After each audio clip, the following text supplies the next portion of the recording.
Keys to victory for those San Francisco 49ers Sunday when they take on Tom Brady and the Tampa Bay Buccaneers. What does young Brock Purdy have to do? What does the 49ers defense have to do? What do the 49ers playmakers have to do for the 49ers to take home the dub in Week 14? The keyest matchups for this one and the latest injury report for the San Francisco 49ers entering Week 14 coming up right now. You are Locked On 49ers, your daily San Francisco 49ers podcast, part of the Locked On Podcast Network, your team every day.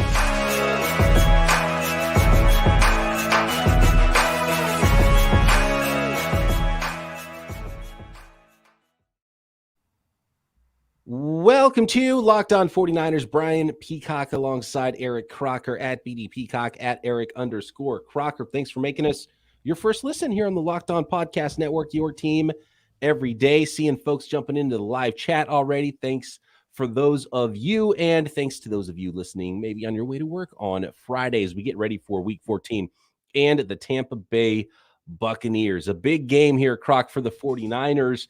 But can we take a second to talk about the madness of Thursday night football and Baker Mayfield with the game-winning drive, 98 yards to beat the Raiders? Like, I don't think any 49ers fans here listening to this podcast feel bad about the Raiders losing. But, I guess pretty impressive by Baker Mayfield to be able to jump in 2 days and at least play decent ball. Like, it looked pretty terrible for most of the game, but they did put up points in the fourth quarter and came back to win that game in what was a pretty ugly and ended up being a pretty good game at the end because both teams sucked right about the same amount. Yeah, watching Baker Mayfield, it was interesting. I was watching him through the eyes of like a talent evaluator, right? Exactly. Like what kind of throws were he making? And you saw layer throws, you saw drive throws, you saw one hops, and I'm like, okay, I could tell like the timing is off. He has no idea who these receivers are, probably doesn't even know their names. He's dropping back, having to throw timing routes to these guys he's never thrown a pass to. You gotta remember, they just played on Thursday after playing on Sunday. He just got there 2 days ago. They didn't even have a full speed practice at all. So you're just trying to figure out a way to kind of build some type of continuity with his receiving core. And it didn't matter. He was under pressure all night. Nobody could block Mason Crosby. Not Mason Crosby. But Crosby, you know what I'm talking Max Crosby. Max Crosby, there we go. Yep. M. Crosby. All right, couldn't block M. Crosby, and he hung in there. He hung in there, stood in there tall. He's making throws, you saw the ability. And that's all I was saying. And 49er fans, actually, I'm not even going to mention the guy's name. Actually, I am. Stephen Brown, shout out to him. He tweeted me and said that I need to be fired because I said that the 49ers – or I said that Baker Mayfield would be a competent starting quarterback. And I strongly believe that. And I get tonight was up and down, but as he finished, I'd say throughout the last few drives, really, especially starting fourth quarter, man, like there were a lot more ups. And you saw his ability. He's driving throws. He's making throws. He's trying to make throws on the move. He has no idea who any of these guys are. And I'm not saying he's like this amazing quarterback. But I thought for the 49ers situation, he fit that. Now, he was claimed well before the 49ers, so it just doesn't matter. But the backlash he got, and 49er fans, I think because of that, were kind of rooting against him. They didn't want to see Baker Mayfield do good. They wanted to be like right about him not fitting with the 49ers or not being good at all, and that he sucks. And, this is the confirmation. And now they can't say that.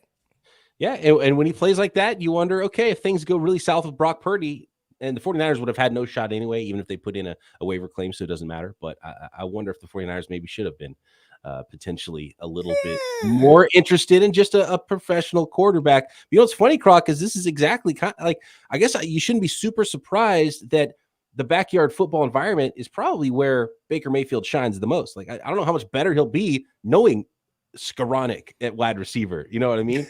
Right. So, maybe not knowing too much is kind of better for Baker Mayfield in a way. He can just kind of go play and let loose. Well, remember, playing let loose Jimmy Garoppolo, those first 5 games that he started for the 49ers. Is like, I don't know these guys either. I mean, he was there just longer. He was there at least a month before actually starting, as opposed to 2 days, which is even wilder. But Jimmy was free, didn't really know the playbook, and he was like, all right, I'm just going to kind of go out there and wing it. And we saw maybe the most carefree version of Jimmy Garoppolo, and that was a good version of him. Amazing there. I don't think the 49ers have to worry about Baker Mayfield's Los Angeles Rams coming back and winning the West or anything like that. But it was an interesting ending to a pretty bad game. There's that really bad Derek Carr interception at the end of the first half. I don't know what was happening there. He did get kind of bumped a little bit, but man, just a whole lot of bad football for two teams that, had hopes to go somewhere this year, and neither team is really going to go anywhere. And the Raiders for sure needed this to make that game meaningful on January 1st when the 49ers come to town, because that would have been a much better game if the Raiders were really fighting for that last wild card. But they needed to win more games. They needed to win a couple games to get back to 500 and really have that opportunity in the AFC to battle for one of those wild card spots. Now it's going to be so difficult for them with this loss to the Los Angeles Rams, and it's only the Rams' fourth win of the season, so they're still not going anywhere this year. But interesting. Yeah, and I was watching, and I know a lot of 49ers fans were surely watching Baker Mayfield just to see. He's like, okay, what does he look like here? And what's funny is at the very end of the game when they threw the touchdown pass, I think Sean McVay was as surprised as anybody. They showed his reaction on the sideline, and he couldn't believe it. He was like he could not believe what just happened in that football game. But hey, good job, Baker Mayfield. He didn't look terrible out there, and probably he's gotten some bad coaching in his career too, which probably doesn't help. But Browns, I don't know. But again, Browns, I just saw something. I mean, like he had a really good year, and it wasn't like an accident year. Like he actually came into the NFL and was like okay, people were considering him a top 10 quarterback when he came into the NFL. Then you go from that to, like, okay, Freddie Kitchens gets fired. They get Stefanski. They go to the playoffs. He has a really good year, right? And then the stuff got weird with Odell Beckham, and we know how he can be. And then next thing you know, he's hurt. He's playing with torn labrum. Then he goes to Carolina. They're terrible. Matt Rule gets fired middle of the year. Like, I feel like there was a lot of bad around him, to where if you are the 49ers backup quarterback to Purdy, like, how is that not a good idea? I didn't understand. Just in case, I know a lot of people kind of struggle with context. Yeah, the context is important. At the very worst, break glass in case of emergency. You have a guy that's played NFL football before, and you have that in Josh Johnson as well. But I think most people, even if you like Josh Johnson, you probably think that Baker Mayfield might have a little bit more upside to what he could do. But of course, Kyle Shanahan, I don't think is the biggest fan of backyard football, and who knows if that would have meshed as well as it did quickly with McVay. But they run similar schemes. He was able to come in a day and play for the Rams. So very interesting there. Very interesting stuff indeed from Baker Mayfield in his debut with the Los Angeles Rams. Croc, let's talk 49ers. Let's talk, and here, I don't think, it's not like Baker Mayfield would have come in and played, by the way, for the 49ers this week. It would have still been Purdy no matter what. So I do believe that. And we'll see. Purdy's got a couple of big games coming up, but one game at a time here. One game at a time. And this is how close to like insane this is getting with Brock Purdy too. Because Croc, earlier today, we did Iowa TV, right? Like in Des Moines, Iowa, close to Ames, Iowa, where Iowa State is. And there's a fervor that is sort of bubbling up, that this Purdy mania thing could get out of control if he goes out there and beats Tom Brady, the GOAT, and the Buccaneers Sunday. Then for the lead in the West on a short week against the Seattle Seahawks. Woo! This is going to be fun this weekend. This is going to be wild. And the 49ers is just this roller coaster ride that you can't get off. The roller coaster doesn't stop, man. And Purdy mania. I like Purdy that. We gotta use that hashtag. Yeah, it's like WrestleMania. It's like you go Purdy, but with the Hulkster stash. Maybe, I can see that. Yeah. Could work. He has that kind of, like, I feel like not a George Kittle wrestling vibe, but he has kind of this fiery vibe of, I feel like if you just kind of threw him in the ring and told him that, be a wrestler for a day, he'd figure out a way to be good at it, or entertaining at the very least. Next, keys to victory, what the 49ers have to do to beat those Tampa Bay Buccaneers. And we'll get into the chat a little bit, have some fun. Let us know in the chat what you guys think the 49ers have to do to beat the Bucs Sunday, and the latest injury report, who's practicing, who is not for the 49ers this week. Today's episode of Locked On 49ers is sponsored by BetterHelp Online Therapy. Unfortunately, life doesn't come with a user manual. So when it's not working out for you, it's normal to feel stuck. Therapists are trained to help you figure out the cause of challenging emotions and learn productive coping skills, which makes therapy the closest thing to a guided tour of the complex engine called you. And I've definitely felt stuck, and it's so nice when you can figure those things out and learn those coping mechanisms and those skills to get yourself out of that vibe and get yourself unstuck. BetterHelp has connected over 3 million people with licensed therapists. It's convenient, secure, and accessible anywhere, 100% online. Everyone deserves to feel their best. BetterHelp makes it easier to get started. As the world's largest therapy service, they've matched millions of people with professionally licensed and vetted therapists, 100% online, however you want to do it. You don't even have to do on video if you don't want to. All the benefits of in-person therapy, but it's more convenient, more accessible, and more affordable, and on your time and type of therapy that you want to have. No waiting rooms, no traffic, no endless searching for the right therapist. If you don't like the therapist you're connected with, very easy to change and get a new therapist as well with BetterHelp. Get unstuck with BetterHelp. Learn more and save 10% on your first month at BetterHelp.com/LockedOnNFL. That's BetterHelp.com/LockedOnNFL. Thanks again, everybody, for making Locked On 49ers your first listen today. For your second listen today, check out Locked On Sports Today. From the games that matter the most to the biggest stories in sports, go beyond the scoreboard and behind the scenes with local experts and insights only Locked On can provide. Locked On Sports Today, available on this app, YouTube, and wherever you get your podcasts. Croc, if you had to say this thing happens and the 49ers win Sunday, what is it?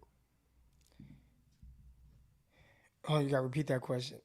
One thing. The 49ers just have to do one thing, and you'll be like, I'll lay down cash right now if the 49ers win this game if they do blank.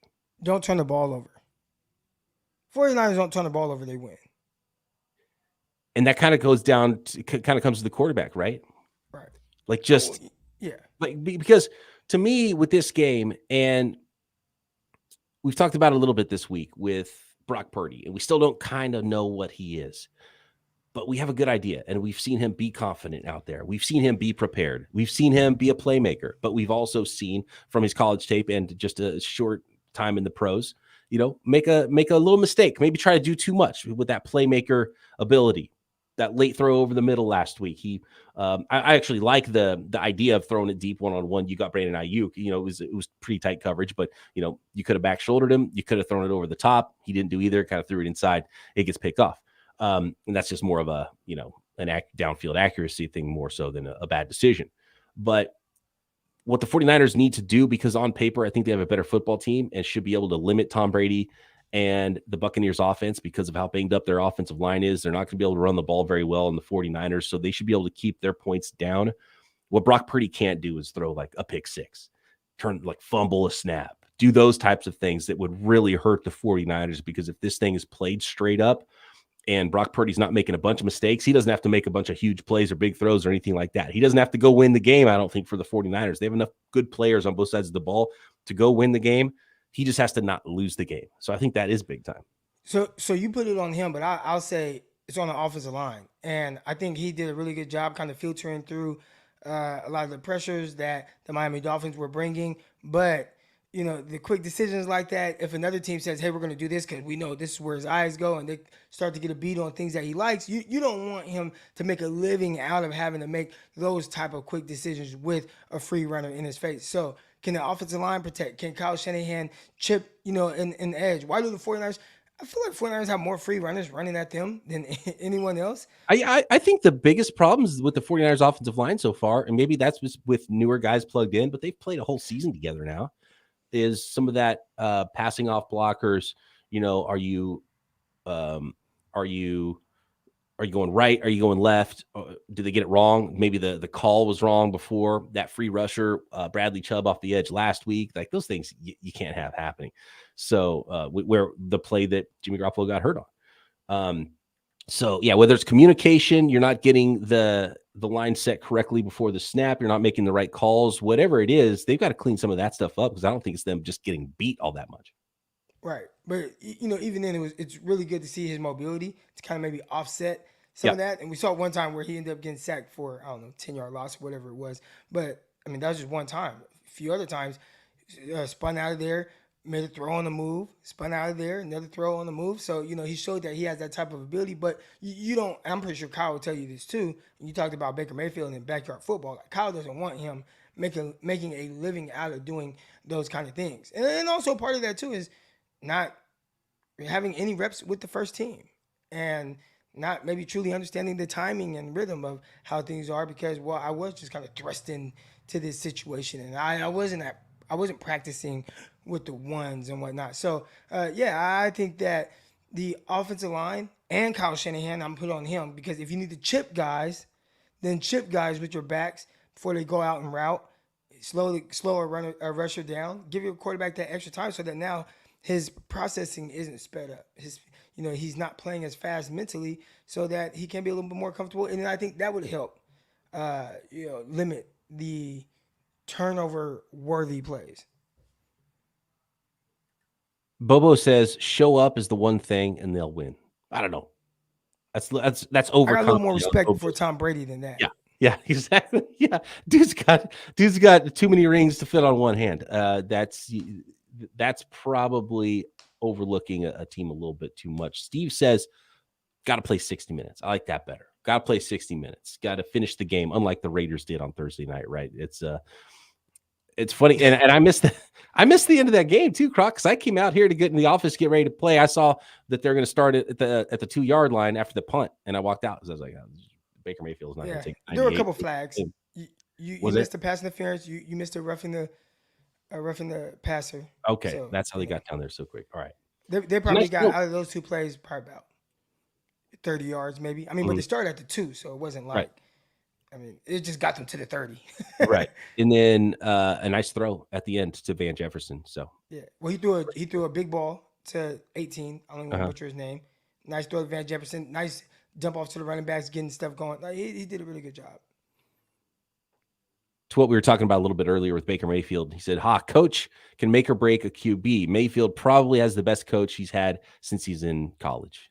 I don't know how much McVay made him in 2 days. Like, in 2 days, yeah. And I mean, I bet just keeping it simple was probably the best thing for Baker Mayfield at this point. So that's probably what that was all about. And I do want to go back to one of these comments, and it was dominant 49er. And he says the O-line has been the weakness. Oh, right. Here you go. Yeah. And I'd say the last couple of weeks, I think that's probably more true than other. Now, there are always those plays that have looked really weird. And you talked about kind of offensive line assignments and guys being a little mixed up for whatever reasons. But overall, I bet if you looked at like PFF grading, they're probably not bad. Because if you watch, like, again, talked about the Rams, like, just watching them.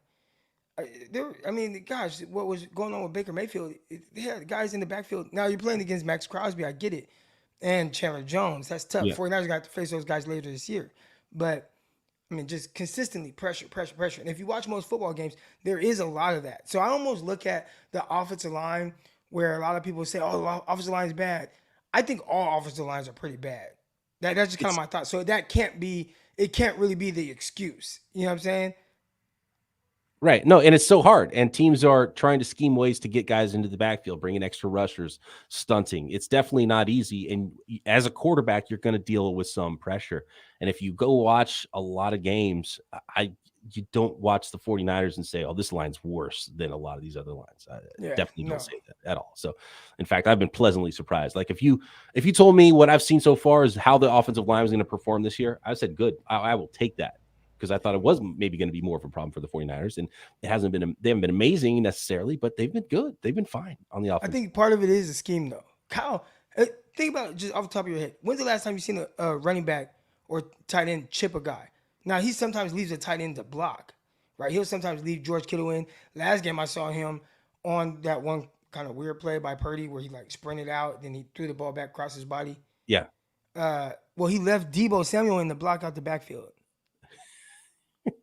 It's really weird, right? So he'll do some weird things, but just as far as chipping guys, just chipping before you get out on your route. You're right. Do you see that from the 49ers? When a running back, I think he says that all the answers to the offense are built into the offense, into the play call. So he doesn't feel like he needs to do that because if this guy comes and there's a free runner, then there is an answer to that. I mean, you just got to have That's the interesting. answer. Yeah, right not now. a lot of chipping for the 49ers. When they have a back or a tight end blocking, there's some chipping, obviously, but not a lot as you see from other teams. Not Dude, like what they do to Nick Bosa. right. I don't know if Mike McDaniel was like, well, the offensive tackles can't block him anyway, so I'm not even going to use it. He was only chipping him. He would have like two chip. He would have the tight end chip him, then the running back come up to block him and not block him at all with an offensive tackle. That was strange, right? Is that the philosophy? It didn't work great, but is that the philosophy? Like put your number one corner on the number two receiver, and then double the number one receiver with your second best corner and the safety shade over top. Is that kind of like that philosophy? Like I'm gonna put Stephon Gilmore on, whoever the 49ers receiver. It's a little weird because like Brandon Ayuk is like the better true number one. I mean, like the true like receiver. A true receiver. If you notice kind of the coverage that he draws is like kind of Patrick Surtain. Like okay, I'm gonna go guard Brandon Ayuk. Am I wrong to say that Ayuk never gets doubled? I don't think he gets. I feel like Ayuk's got a pretty good job because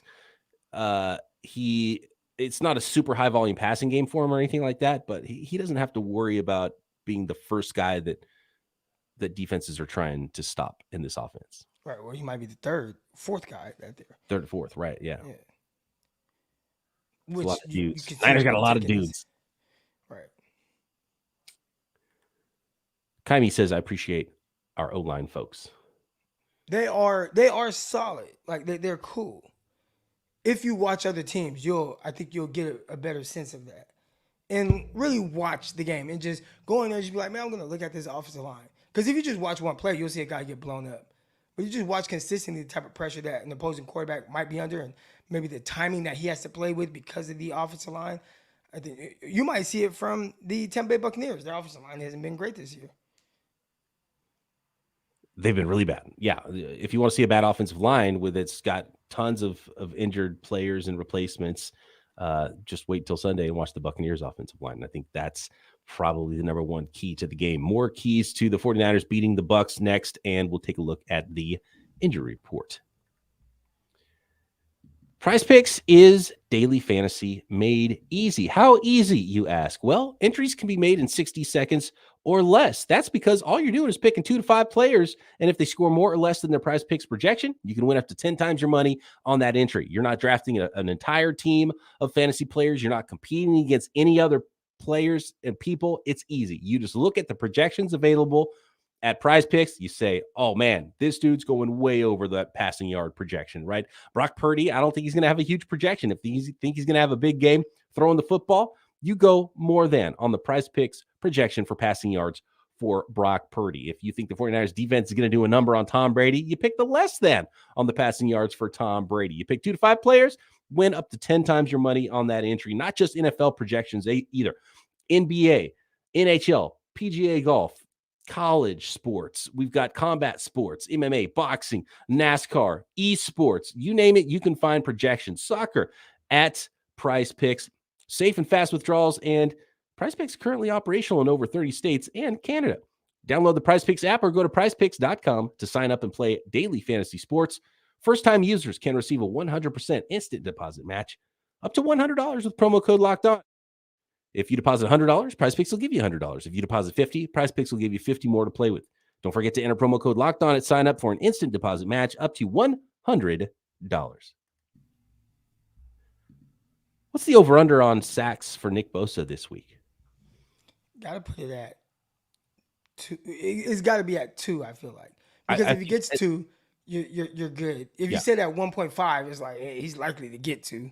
I'm going to take an over on 1.5. You got he's playing at a high level right now, and he is going against either the injury replacement for Tristan Wirfs at right tackle. Although I will say the dude on the left side can be beat, Donovan Smith, but he'll hold the hell out of you too. So he might get held so much that he can't get to the quarterback by Donovan Smith at left tackle. But the big question here, Croc, is, and by the way, that is the key number one to me in this game, is the 49ers defensive line beating up on that Bucs offensive line, not letting Tom Brady try to get the ball downfield and make big plays to Chris Godwin and to Mike Evans, right? Because I think this game's going to have a lot of death by 1,000 paper cuts from both sides. Quick passing game, get the ball out quick, don't make mistakes. So it might be that team that either makes the really big mistake that we talked about earlier, or maybe the team that's able to make that big play. And you want to put pressure on Tom Brady so he can't make that big play.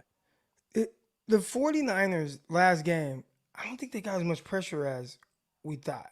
When you start to look at like the numbers, it really was more so Tua just missing. And I think there were some times where a guy like Armstead kind of maybe pushed him off of his spot. He, for whatever reason, I think he did maybe play a little sped up mentally. Maybe he was anticipating the pass rush. But when you just look at the numbers, they weren't getting back there a whole lot. And I think that can't be true against the Bucs. Like, you have to get to Tom Brady.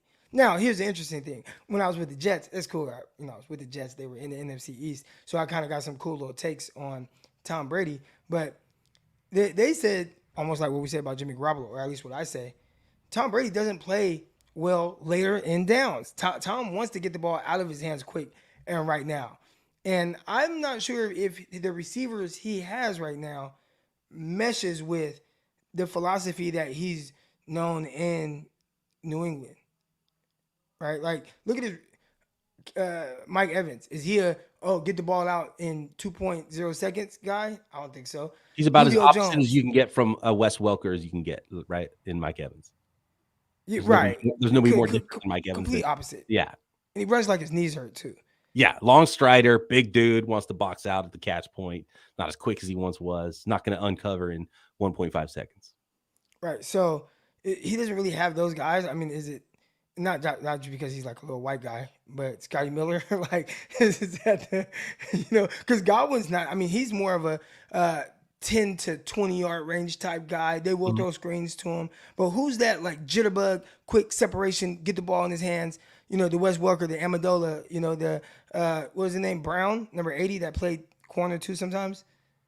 Oh, Troy Brown? Yeah. Yeah, so who's that guy from? I didn't want to just name only the white guys. So who's the Troy Brown from? Troy Brown was the original, right? Right, he's the original white guy. Yeah, he was.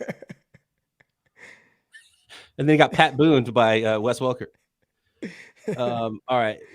But here's the thing, though. This is maybe why you wouldn't want to take that bet on the over for sacks for Nick Bosa. He's still not practicing this week, Croc. A little worrisome with a hamstring injury. So we'll see what happens Friday, and hopefully he's able to get a limited practice in. No doubt, even if he was going to play, hamstring injury, they're not going to want to get that injured with Nick Bosa. So it might not be as big of a deal that he's not practicing yet this week, but Nick Bosa still has not practiced as of Thursday's practice with a hamstring injury. Jimmy G's listed on the injury report because he's still not on IR. So that's another thing to look for when the roster is set for Sunday's game. Do they put Jimmy Garoppolo on IR or not? Definitely something to monitor there.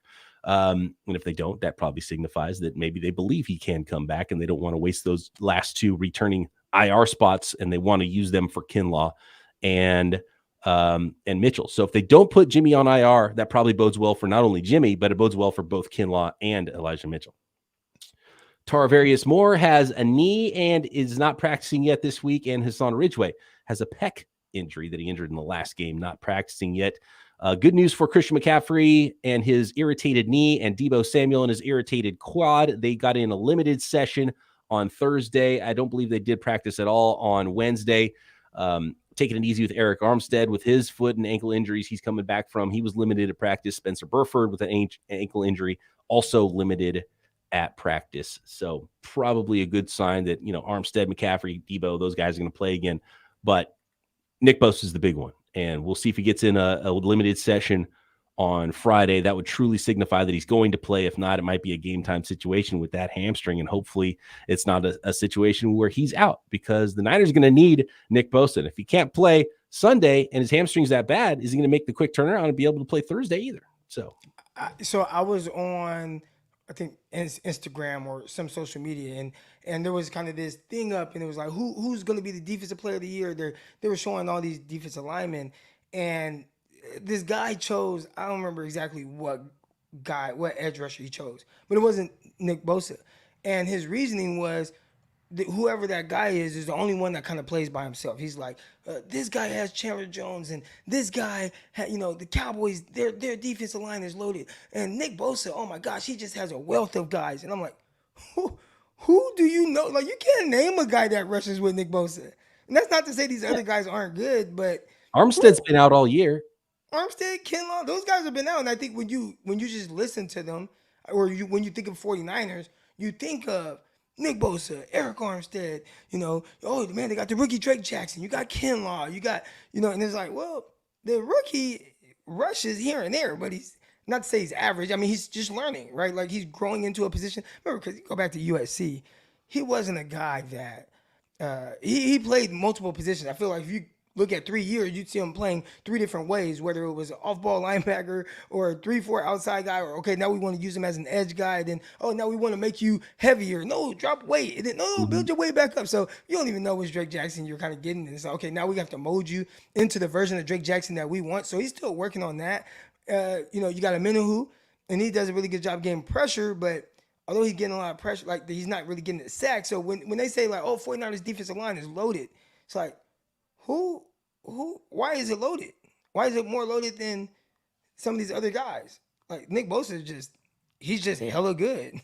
Right. And the rest of the line has played well, so it's not to put them down at all. And they've been a really good rotation, and they've given the 49ers a lot, but he doesn't have a big time guy across from him all year. He's not D4, right? His rookie year. Right. And Abecomp's great, and I like what I've seen in small spurts from Drake Jackson, and there's been some really nice interior guys filling in, and Amenahu, and but yeah, he doesn't have some huge big name guy. He doesn't have Khalil Mack on the other side or something like that. Todd says Niners have to run the ball. Is it time to get back to old school 49ers football with the rookie quarterback and run the ball 40 times? I'd say at least use the threat of the run, and you might take the same game plan as you do with Jimmy Garoppolo. Jimmy Garoppolo, you're never going to say, oh man, we're going to have this game plan. You're just going to come out, you're going to throw the ball 30 times in the first half, even though he did that a couple weeks ago. But that's typically it worked well. I like that game plan. But you do want to, at the very least, use the threat of the run game. And if you just have the threat, even if it's play actions, if it's play actions off of boots, things like that, RPOs, things that can potentially be a run play, but you throw it. I think those are things that will, at the very least, keep a Tampa Bay team off balance. And even if you're not running the ball a ton, just keeping the Tampa Bay Buccaneers off balance. Because if I'm Tampa, what do I think you're going to do? Oh, they got this, Mr. Irrelevant guy. Okay, he can throw the ball well, but we're going to do this, and they're just going to try to settle him down. And, now he's the guy, right? He has to go into this game knowing I'm the guy. That's how he has to prepare. And they're going to want to keep things fairly simple for him.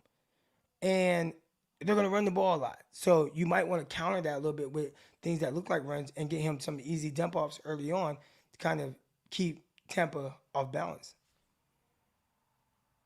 Christopher says, I don't know the numbers, but it seems like the run game hasn't been clicking. I think it hasn't quite been clicking as the 49ers have wanted. And I think that goes back to last year a little bit, why they keep putting more resources into getting more running backs in. Aside from Elijah Mitchell, it hasn't really clicked all that great for the 49ers. They're still trying to figure that out, I think. I think there was something with that, with Trey Lance, too. Right, yeah.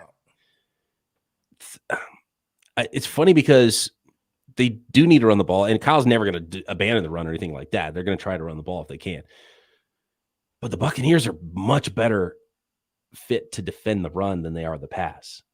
Yeah. Devin White, the linebacker, is better against the run than he is. I think he can be taken advantage of in the passing game a little bit. You know how Kyle likes to try to use the rules of linebackers and get guys out of position and utilize that in the passing game. Their secondary is really banged up. If it wasn't a rookie quarterback in there that would make you pause, I think the 49ers would probably benefit from throwing the ball a lot. I think that's where that Buccaneers defense can be had. You've got Vita Vea, 350 pounds in the middle of the defensive line. I just don't know if that's where the 49ers are going to be able to beat the Buccaneers consistently in this game. So it might come down to the rookie needing to make a few plays and make some throws. And I'm not talking about big time throws or anything, but the right reads, get the ball out quickly, let Christian McCaffrey, let Deebo Samuel do the work. Like I think McCaffrey's the running back. I think he'd have a huge impact in this game. Might be more as a receiver than a runner.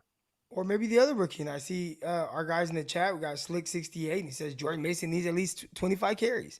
And maybe Jordan, he has looked really good. I feel like anytime he's touched the ball, it's like 7 yards. Yeah, I like it. Like it's Runs what it hard. feels like. Yeah. And maybe you do. And what is it with McCaffrey? McCaffrey has been amazing in the passing game. He's been excellent. Love that kind of was a wheel route, kind of ran it out, turned it upfield. Jimmy Garoppolo dropped it in there. It was a big gain early on. He caught 8 passes in this game, 8. But as a pure running back, he did have that one that he sprung off late in the game. A lot of the yards per carry over the last few games, aside from that run, have been short. Like you haven't had that consistency throughout games running with him. But we saw with Elijah Mitchell, he was running extremely well, right? Averaging like 6 yards a carry. We've seen it with Jordan Mason. So is there this thing where maybe you want to kind of, use Christian McCaffrey to like what he's been doing consistently, still give him carries, to keep teams honest. But do you want to go more towards Mason being kind of the future kind of grinder, the feature grinder in the run game? Or I'm overthinking it? No, I'm for sure with you. If you're going to use somebody as a battering ram, use Jordan Mason. Those useful legs. He's 220 plus pounds. He runs hard. Like that's what you want to do. Save that for him. Get Christian McCaffrey in space. And like, you're going to have Christian McCaffrey up the middle sometimes. He's running back, obviously.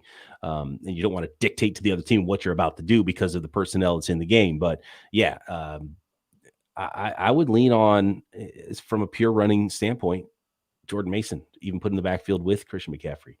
And we'll see if Jordan Mason starts to become, and he clearly was the number 2 back, even with Ty Davis-Price. That's the first time that's happened this year, last week. So we'll see if Jordan Mason's role starts to grow a little bit with the 49ers offense. Jordan Mason wears one glove, and it really bothers me. Which hand? I think it's his left hand. Left hand, Michael Jackson style. I like that. Dude. He has like one glove on this hand, and then on the other hand, he has just tape on his fingers. You ever noticed it? Is it white glove with sequins?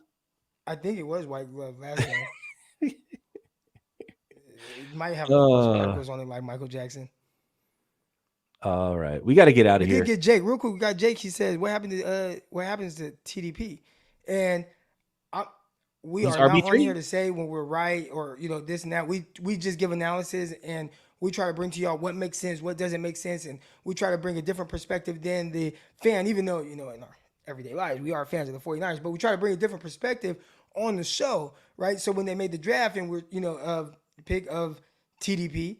And we're trying to make sense of it. And we're like, this does not make sense. Even if you like him, right? Even if you like him, it doesn't make sense to take him here from a value standpoint. We got kind of killed for that.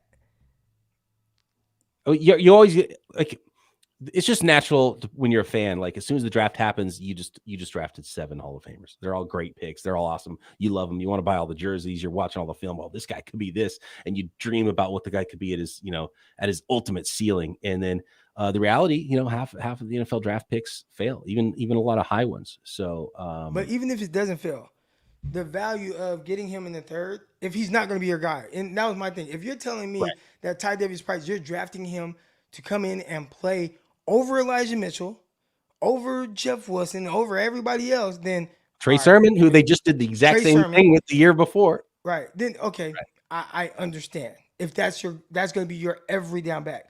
But if you're drafting him because you thought that Deebo Samuel had too many carries and you want to limit Deebo's touches, but you still want this other guy to be your factor back, then go undraft. Like you have had the most success with your 6th round undrafted guys. Like the most success. That's been all your leading rushers. And even young guys too. So it's not like a rookie thing with running backs. I could see it with, offensive linemen. Take some time. We've seen what happened with Aaron Banks. Couldn't get on the field as a rookie and has really come along and developed into year 2. You see it with offensive linemen. See it with pass rushers sometimes that take a little while. You see it with receivers. You see it with quarterbacks. Running backs, they can come right out of the gate and play, right? In fact, they're usually better in their first couple of years than they are after year 4. So, and Jordan Mason as a rookie has earned a spot over him. Last year was the 6th rounder earning the spot over the 3rd rounder. Yeah, if you're going to be spending that on a 3rd round guy, he better be good. He better be the dude. And the fact that he's getting buried is kind of telling. We got to get out of here, Croc. Thanks everybody for making us your first listen here on the Locked On Podcast Network. Make sure you check out Croc doing Locked On NFL Draft. Draft season really starting to heat up. And seeing guys declare for the draft. For the 49ers without a first-round pick, second-round pick, Hey, and early third-round pick. Senior Bowl is going to be big. We're seeing some of those guys at the Senior Bowl. I saw this the story about a D2 quarterback I'm getting excited about. Maybe another Mr. Irrelevant for the 49ers here coming up in the draft because they do have a lot of later picks. And Peacock and Williamson, myself and former NFL scout, former ESPN scribe Matt Williamson coming at you daily talking about the entire league. And Croc and I will be back with you post-game, post-49ers, Buccaneers right here. Locked On 49ers.